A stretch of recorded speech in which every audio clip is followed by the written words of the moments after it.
Hello viewers, আসসালামু আলাইকুম। আমি ইঞ্জিনিয়ার তোফাইলুর রহমান। আজকে কথা বলবো আগুন নিয়ে, যে আগুন কি আসলে, আগুন কিভাবে লাগে।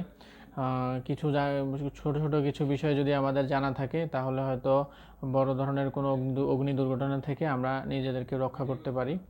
অগ্নি দুর্ঘটনা শুধু মানুষের জীবনের ক্ষতি করে না, অনেক সম্পদের হানিও করে। তো মানুষের জীবনের অনেক মূল্য, একটা জীবনও যদি আমরা হারাই, লাইফ সেফটি অনেক বড় একটা ইস্যু, যে হচ্ছে আমাদের লাইফ সেফটি মানুষের নিশ্চিত করতে হবে। তো অগ্নিকাণ্ডের যে মূল কারণ সেটা ইলেকট্রিক শর্ট সার্কিট বা অন্য অনেক কারণই থাকতে পারে। তো আমরা এখানে দেখতেছি যে হচ্ছে একটা বিল্ডিংয়ে যে আগুন লাগার কারণে দেখা গেছে যে এখানে অনেক দামি দামি মেশিন ছিল, এখানে অনেক দামি দামি ইকুইপমেন্ট ছিল যেগুলো পুড়ে ছাই হয়ে গেছে। এখানে হয়তো মানুষও মারা গেছে, যেখানে হচ্ছে আমাদের লাইফ সেফটি বিঘ্নিত হয়েছে। এখানে দেখা যাচ্ছে একটা বড় ধরনের দুর্ঘটনা, অগ্নি দুর্ঘটনা, এখানেও একটা দুর্ঘটনা দেখা যাচ্ছে। তো আজকে আমি আসলে মূলত আলোচনা করব যে অগ্নি নিরাপত্তা বিষয়ে কিভাবে আমরা সচেতন হতে পারি, অগ্নিকাণ্ডের মূল কারণগুলো কি কি, অগ্নিকাণ্ড কিভাবে হয়তো আমরা সেফ রোধ করতে পারি, এবং অগ্নিকাণ্ড কার কি দায়িত্ব থাকবে, অগ্নিকাণ্ড আমরা কিভাবে হয়তো নির্মূল করব, থামাবো কিভাবে, প্রতিরোধমূলক কি কি ব্যবস্থা নিতে পারি, এসব বিষয়ে আজকে আলোচনা করব। তো শুরুতেই বলে নিই, আমরা আজকে জানবো যে হচ্ছে আগুনের সংজ্ঞা। অ্যাকচুয়ালি আগুন কি? আগুন হচ্ছে একটা রাসায়নিক বিক্রিয়া, যেটা হচ্ছে দাহ্য বস্তু এবং অক্সিজেন এবং হচ্ছে পরিমিত তাপ, এই তিনটি উপাদানের বিরামহীন সংযোগের মাধ্যমে যেটা হয় সেটা হচ্ছে আগুন। তো এই তিনটা উপাদানের যদি একটা উপাদানও আমরা কোনোভাবে যদি আমরা করতে পারি, সেক্ষেত্রে হয়তো আমরা আগুন নিভাতে পারি। তো এখানে দেখাবো যে হচ্ছে এখানে হচ্ছে অক্সিজেন, তিনটা যে দাহ্য বস্তু, অক্সিজেন এবং তাপ, এই তিনটার সম্মিলিত উপাদানগুলোর সম্মিলিত একটা বিরামহীন রাসায়নিক বিক্রিয়ার ফলে এখানে অগ্নি প্রজ্বলন হয় বা আগুন জ্বলে ওঠে। আর আগুন এই প্রজ্বলন নীতিকে আমরা যদি অগ্নি নির্বাপন নীতির দিকে খেয়াল করি, যে এখানে অক্সিজেন আছে, দাহ্য বস্তু আছে, তারপর হচ্ছে বিরামহীন রাসায়নিক বিক্রিয়া আছে, কিন্তু আমরা যদি এখান থেকে কোনো কারণে কোনোভাবে যদি আমরা তাপ সরিয়ে ফেলতে পারি বা তাপ কমিয়ে ফেলতে পারি, তাহলে হয়তো আগুন বন্ধ হয়ে যাবে অটোমেটিক্যালি।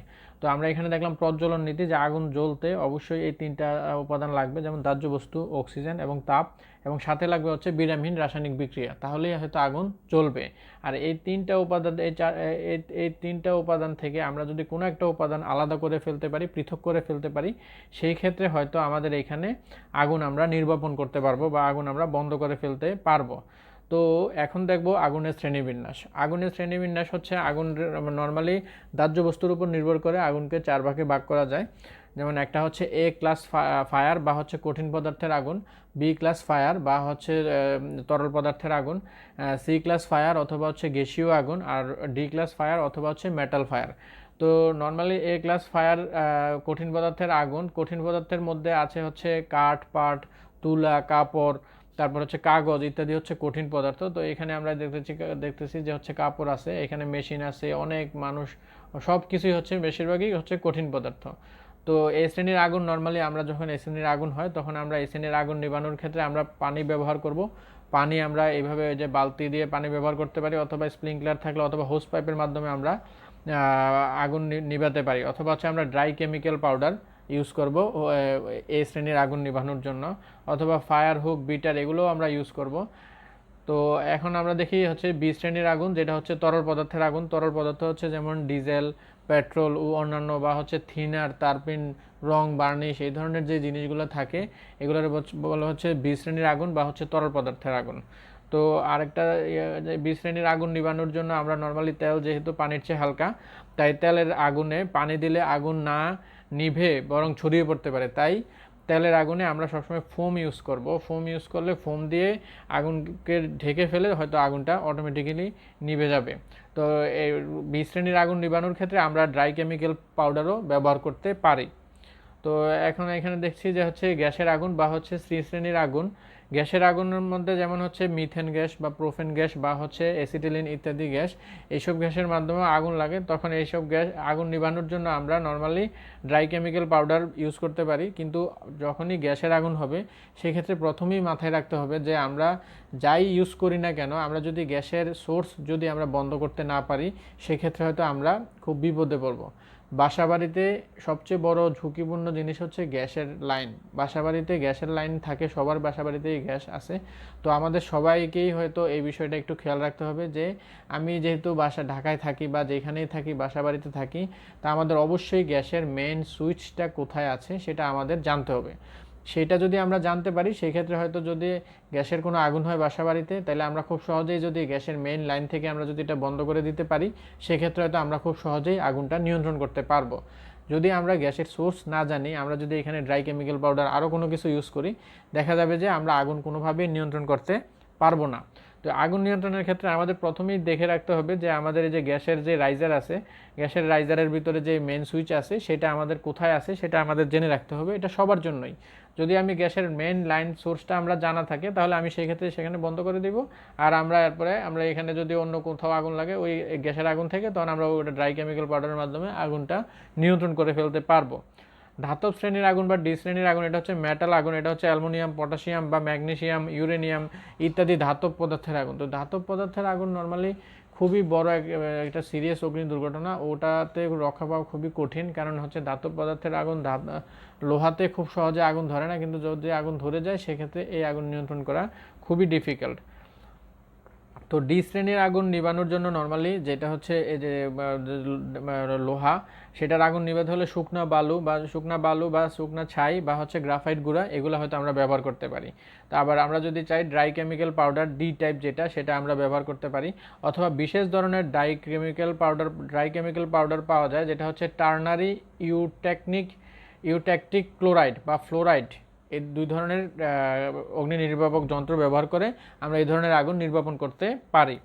তো অগ্নি নির্বাপন পদ্ধতি, এখন আমরা জানবো অগ্নি নির্বাপন পদ্ধতি। অগ্নি নির্বাপন পদ্ধতি হচ্ছে যে আমরা আগুন যে নিভাবো, আগুন যে পদ্ধতিতে নিভানো হয় সেই পদ্ধতিটাকে বলা হয় অগ্নি নির্বাপন পদ্ধতি। তো অগ্নি নির্বাপন পদ্ধতি নর্মালি 4 ধরনের হয়। এখানে হচ্ছে একটা হচ্ছে কুলিং হচ্ছে যেটা হচ্ছে ঠান্ডাকরণ বা তাপ সীমিতকরণ পদ্ধতি। আমরা যেখানে আগুন লাগবে সেই সোর্স থেকে যদি আমরা তাপ কমিয়ে দিতে পারি, বা হচ্ছে পানির মাধ্যমে পানি দিয়ে যদি আমরা ওই এলাকার আগুন বা তাপমাত্রা কমিয়ে দিতে পারি, সেই ক্ষেত্রে সেই সেই সিস্টেমটাকে বলা হয় কুলিং পদ্ধতি বা হচ্ছে তাপ সীমিতকরণ পদ্ধতি। আরটা হচ্ছে স্মোদারিং বা হচ্ছে ঢেকে দেওয়া।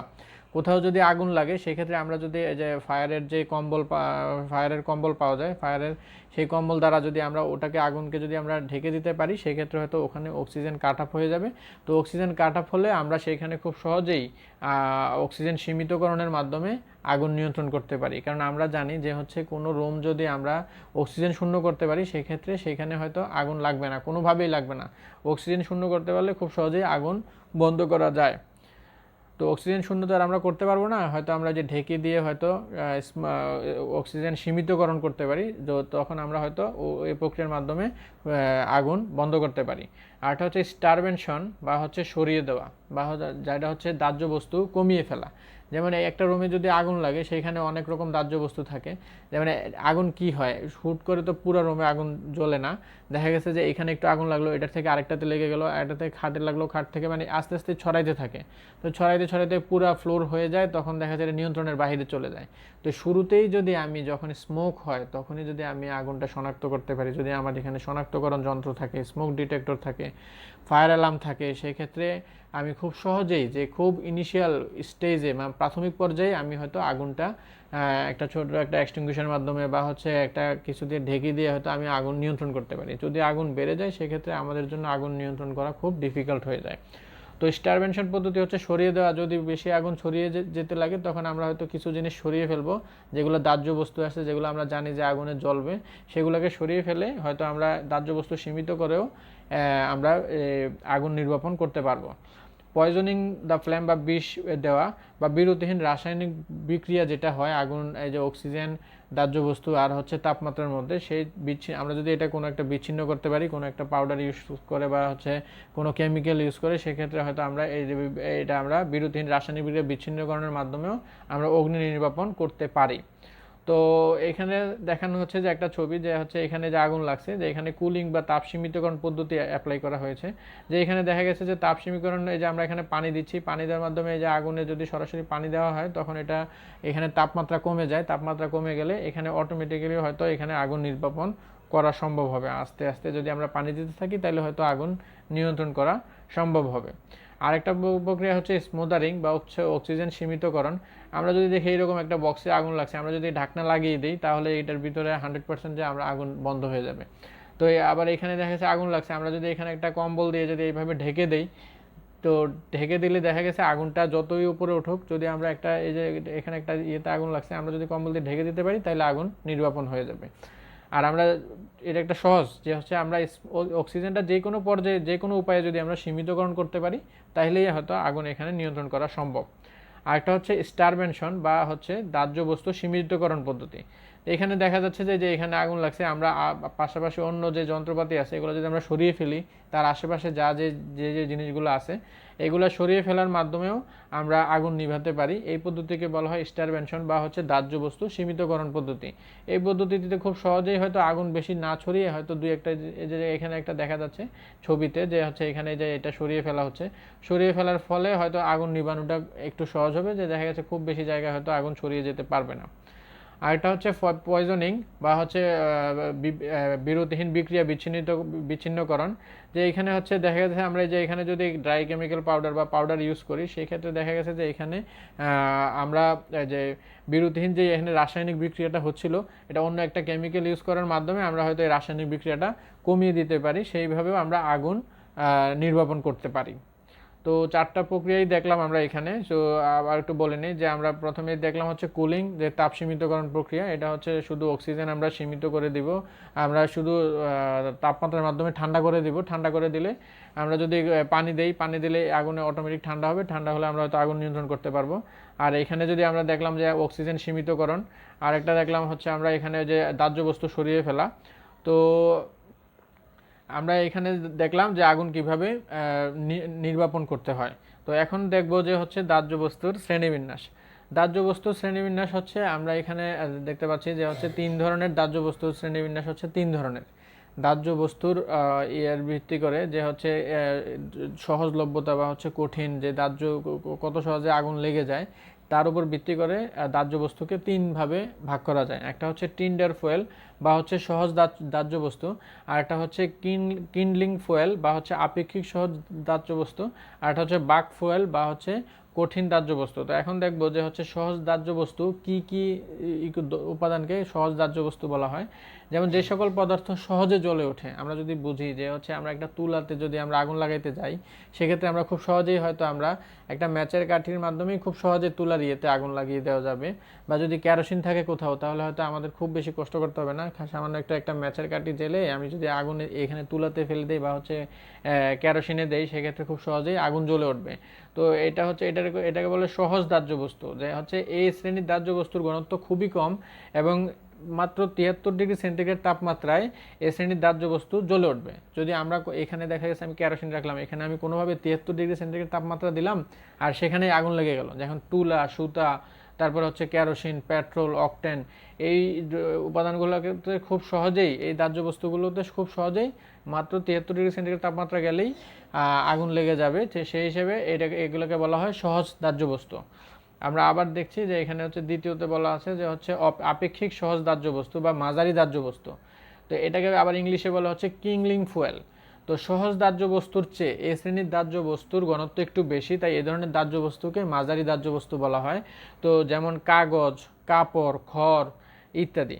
যেমন এই ধরনের, যেমন এখানে কাগজ রাখা আছে, কাপড় রাখা আছে, এখানে 73 থেকে 150 ডিগ্রি সেন্টিগ্রেড তাপমাত্রা হলে তখনই হয়তো এখানে আগুন লাগবে। 73 ডিগ্রি সেন্টিগ্রেডের নিচে যদি তাপমাত্রা থাকে তাহলে কাপড়ে নর্মালি আগুন লাগে না। যেমন আমাদের বাসা বাড়িতে তো কাপড়ও আছে, অক্সিজেন আছে, কিন্তু আগুন লাগে না, কারণ হচ্ছে আমার এখানে নির্দিষ্ট তাপমাত্রা নাই। তাপমাত্রা না থাকার কারণে আগুন লাগে না। কিন্তু কোনো কারণে যদি আমার এখানে কাপড় আছে, আমি একটা মাল্টিপ্লাগ রাখলাম, মাল্টিপ্লাগের উপরে কাপড় রেখে দিলাম, কাপড় রেখে দিলে এখন আমার এখানে অক্সিজেনও আছে, কাপড়ও আছে, আবার তাপের উৎস হচ্ছে মাল্টিপ্লাগ আছে। এখন মাল্টিপ্লাগে যদি আমার ইলেকট্রিক সংযোগ থাকে তাহলে মাল্টিপ্লাগটা কী হবে, গরম হতে থাকবে। গরম হতে থাকলে একসময় আমার কাপড়ের তাপমাত্রা বাড়তে থাকবে এবং কাপড়ের তাপমাত্রা যখনই 73 ডিগ্রি সেন্টিগ্রেডে যাবে বা 73 ডিগ্রি বেশি হবে, তখনই দেখা গেছে কাপড়ে আগুন লেগে যাবে। তো 73 ডিগ্রি সেন্টিগ্রেড তাপমাত্রা তো খুব বেশি না, আমাদের নর্মাল অ্যাম্বিয়েন্ট টেম্পারেচারে থাকে 30 ডিগ্রি বা 32 ডিগ্রি, এই ধরনের অ্যাম্বিয়েন্ট টেম্পারেচার থাকে।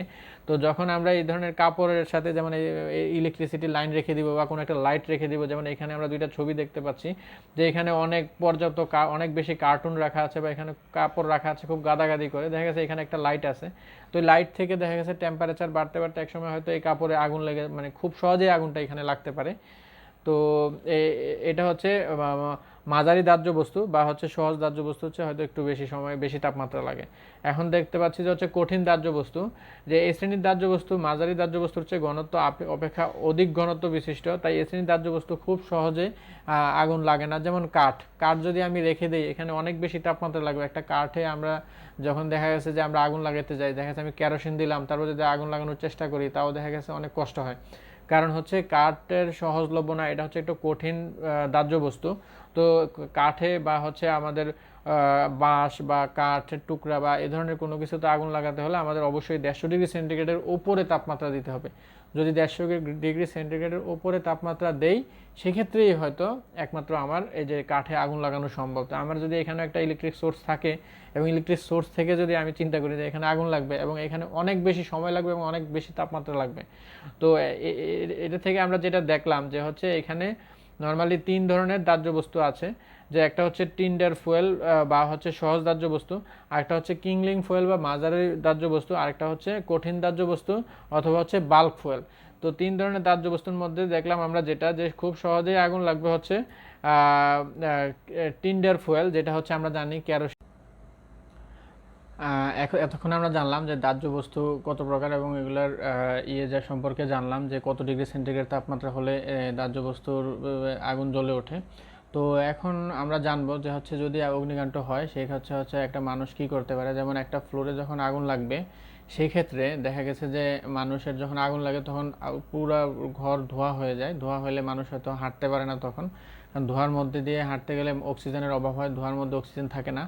তো ধোঁয়া আবার দেখা গেছে যে ফ্লোর থেকে একটু নিচ পর্যন্ত দেখা গেছে ধোঁয়া থাকে না, তো মানুষ হামাগুড়ি দিতে দিতে হয়তো ফ্লোর থেকে বের হয়ে যেতে পারবে, যে হচ্ছে যেখানে পর্যাপ্ত অক্সিজেন আছে সেই বরাবর মানুষ থেকে মাথা নিচু করে ফ্লোর দিয়ে হামাগুড়ি দিতে দিতে হয়তো ফ্লোর হয়ে থেকে বের হয়ে যেতে পারবে। যদি ধোঁয়ার মধ্যে দিয়ে দৌড়ানোর চেষ্টা করা হয় সেই ক্ষেত্রে হয়তো সে খুব বেশি দূর যেতে পারবে না, তার অক্সিজেনের ঘাটতি হবে এবং সে সেখানেই দুর্ঘটনায় পতিত হবে। তো আমাদের যখনই কোনো অগ্নি দুর্ঘটনা হবে আমাদের খেয়াল রাখতে হবে যে আমাদের এক্সিট সাইনটা কোথায় আছে, এক্সিট সাইনটা আমাদের খেয়াল করে আমাদের সেই হিসেবে এক্সিটের দিকে দৌড়িয়ে হয়তো হামাগুড়ি দিয়ে আস্তে ধীরে আমরা হয়তো ইমার্জেন্সি লাইটগুলোর আলোতে আস্তে আস্তে আমরা ফায়ার ডোরের কাছে চলে যেতে পারবো এবং আমরা আস্তে ধীরে করে সিঁড়ি দিয়ে হয়তো নেমে আমরা নিরাপদ স্থানে চলে যাওয়ার চেষ্টা করব। তো আমরা কখনোই অগ্নিকাণ্ড আমরা কামনা করি না যে কোনো অগ্নি দুর্ঘটনা ঘটবে, তারপরেও যদি আমরা সচেতন থাকি সেই ক্ষেত্রে হয়তো আমাদের অগ্নি দুর্ঘটনার ক্ষয়ক্ষতি থেকে হয়তো আমরা কমিয়ে আনতে পারবো, বা হচ্ছে আমাদের জীবনের মূল্য অনেক বেশি, সময়ের চেয়ে সব কিছুর চেয়ে জীবনের মূল্য অনেক বেশি, তো আমরা হয়তো এই লাইফ হয়তো সেভ করতে পারবো যদি আমরা কিছু কিছু বিষয় হয়তো মেনে চলি। যেমন আমাদের বাসায় যদি এই সামান্য কিছু থাকে, ফায়ার সেফটি ইকুইপমেন্ট থাকে, যেমন একটা এক্সটিংগুইশার রাখলাম বাসা বাড়িতে, যেমন হচ্ছে একটা CO2 একটা ABC রেখে দিলাম, সেক্ষেত্রে হয়তো আমরা খুব সহজেই যে কোনো কঠিন পদার্থ হোক বা গ্যাসীয় পদার্থ হোক বা যে ধরনের আগুনই লাগুক আমরা হয়তো CO2 আর ABC একটা ফোম যদি থাকে তাহলে আমরা হয়তো আগুনটা নিয়ন্ত্রণ করতে পারবো। অথবা আমরা যদি নিয়ম জানি যে হচ্ছে একটা ফায়ারের কম্বল রেখে দিলাম বাসায়, এই ফায়ারের কম্বল ইউজ করে আমি হয়তো খুব সহজেই একটা আগুন লাগলো আমি কম্বল দিয়ে ঢেকে দিলাম, অক্সিজেন যেতে পারলো না, আগুন নিভে গেল। তো আগুন নিয়ন্ত্রণ করা খুব কঠিন কাজ না যদি এটা ইনিশিয়াল পর্যায়ে থাকে এবং আমরা যদি বিষয়গুলো জানি যে এই পদ্ধতি অবলম্বন করলে আমরা হয়তো খুব সহজেই আগুন নির্বাপন করতে পারবো। আর আগুন যদি জ্বলেই যায় সেক্ষেত্রে আমাদের এই 3টা উপাদান থেকে যে কোনো একটা উপাদান আমাদের হয়তো কাট করার চেষ্টা করতে হবে, চেষ্টা করলে আমরা হয়তো আগুন খুব সহজেই নিয়ন্ত্রণ করতে পারবো। তো আরেকটা বিষয় বলে রাখি যে হচ্ছে যখন অগ্নি দুর্ঘটনা ঘটবে ফ্যাক্টরিতে অবশ্যই ফায়ার অ্যালার্ম সিস্টেম থাকে। তো ফায়ার অ্যালার্ম সিস্টেম বেজে উঠলে আমরা অবশ্যই নেমে যাব, কখনোই ভাববো না যে এটা একটা ফলস অ্যালার্ম বা এটা একটা ভুল অ্যালার্ম। আগুন নিয়ে কখনো খেলা করতে নাই, একটা কথা সবাই বলে যে আমরা যদি ফায়ার অ্যালার্ম শুনি তখন অবশ্যই আমরা ওখানে বসে থাকবো না বা কাজ করবো না, আমরা অবশ্যই সময়ের সাথে সাথে আমরা বের হয়ে যাব। তো যাক, আজকে এই পর্যন্তই, সামনে আরও অনেক ডিটেলস নিয়ে আসবো, তো আরও ভিডিও আমি তৈরি করবো আপনাদের জন্য। তো থ্যাংক ইউ, আজকে ধন্যবাদ।